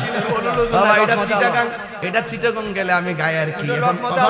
কুমিল্লা চালাই দিছে কি, এটা তো চিটাগাং ডিভিশন। কথা কোন ঠিক কিনা? রহমতে আলম না, এটা কে দিছে, এটা কে দিছে? আরে বাবা মারহাবা জোরে কর বাবা। আমি কিন্তু একটু বেশি গজল গায়ে ফেলতেছি। ওই আমার বড় ভাই আল্লামা হাফেজ ওয়ালিউল্লাহ আশিকি হুজুর অসুস্থ, দীর্ঘদিন সুস্থ ছিলেন, আল্লাহ এখন সুস্থ করেছেন। এরপর আল্লাহ যেন পরিপূর্ণ সুস্থতা নসিব করেন, এই জন্য আমি হুজুরের জন্য দোয়া করি। আর হুজুরকে আজকে মিস করতেছি। এই মাহফিল আমরা দুই ভাইয়ের মাহফিল। কথা আশিক হুজুর, তাহিরি হুজুর, এই প্যাকেজে এই মাহফিলটা চলছে, কথা কোন ঠিক কিনা? তো আমি আসলে ইমার্জেন্সি মাহফিল দিয়েছি বলে হয়তো বড় ভাইয়ের সাথে টাইমিংটা মিলছে না, এই জন্য যাই হোক তারপর আমরা হুজুরকে মিস করি, কিন্তু হুজুরের মুখনিসৃত আর ওই কলমের খোঁচায় যে মদিনার প্রেমের গজলগুলো তিনি লিখেন, মদিনার সবুজ গম্বুজ দেখে দেখে যিনি গজলগুলো লিখেন না, ওই গজলটা একটু বলবো, রাজি আছেন? নারে তাকবীর, নারে রিসালাত, বলিয়া দরবার শরীফ, মারহাবা। ফয়েজিয়া দরবার শরীফ। রহমতে আলম নূরে মুজাসসাম, রহমতে আলম নূরে মুজাসসাম, সাহাবীরা আতর বানায় ওই নবীর ঘাম, বলো সাহাবীরা আতর বানায় আমি রহমতে আলম নূরে মুজাসসাম, রহমতে আলম নূরে মুজাসসাম, সাহাবীরা আতর বানায় ওই নবীর ঘাম, বলো না সাহাবীরা আতর বানায় ওই নবীর ঘাম। উস্তুনে হান্নানা এক খেজুর গাছের নাম, যাকে ধরে খুতবা দিতেন রাসূল আকরাম, বলো না উস্তুনে হান্নানা এক খেজুর গাছের নাম, যাকে ধরে খুতবা দিতেন রাসূল আকরাম। গাছটা নবীর বিরহে কাঁদিতে রহে, গাছটা নবীর বিরহে কাঁদিতে রহে, হতবাক হইল যত সাহাবাই কেরাম, বলো না হতবাক হইল যত সাহাবাই কেরাম, বলো না রহমতে আলম নূরে মুজাসসাম, রহমতে আলম নূরে মুজাসসাম, সাহাবীরা আতর বানায় ওই নবীর গাম। জোরে কি আল্লাহু আকবার বলে যাবে না? চিনো জানো মানো কেমন আমার নবীজি, চিনো জানো মানো কেমন আমার নবীজি,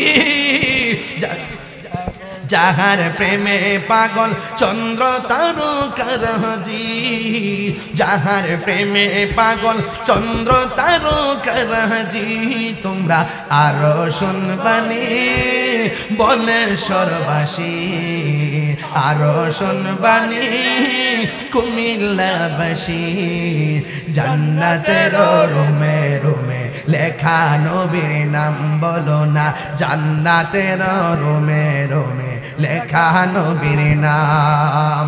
রহমতে আলম নূরে মুজাসসাম, রহমতে আলম নূরে মুজাসসাম, সাহাবীরা আতর বানায় ওই নবীর ঘাম। মারহাবা কেন কেন?